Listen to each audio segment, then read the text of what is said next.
Day 204, the grace that works within. But by the grace, the unmerited favor and blessing of God, I am what I am. And His grace toward me was not found to be for nothing, fruitless and without effect. In fact, I worked harder than all of them, the apostles, though it was not really I, but the grace, the unmerited favor and blessing of God, which was with me. 1 Corinthians 15:10.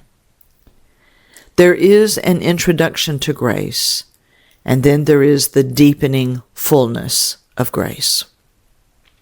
The introduction to grace is this: by the grace of God, the ability of God, by His doing, I am what I am.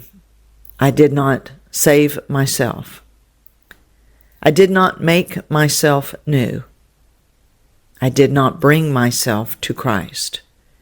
His grace, His ability, His power, His full provision in the death and resurrection of Jesus Christ did that.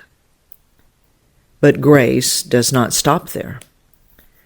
Paul goes on to say that this grace was not fruitless and without effect. It worked in him. It labored in him. It produced something within him that human effort could never produce. And yet he is careful to say, it was not really I, but the grace of God with me. Paul is making it clear he is not the source of all of his labor and work. That is the mystery of true Christian living. We are not passive, but neither are we self-powered. Grace works within us so deeply that we become active in obedience, yet always aware, and gladly so, that it is God Himself supplying all of the life, the ability, and the full strength to live. This is so different from self-improvement. The good side of self wants to take over, even in the church. It wants to be impressive, moral, admired, disciplined, and useful. But grace will not allow us to boast in ourselves.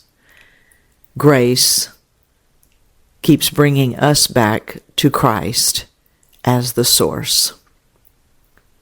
So ask yourself, is the grace of God merely something I reference, or is it actively working in me? Because where grace is truly received, it is never without effect. It produces. It transforms. It labors. It trains. And it brings forth a life that can only be explained by God.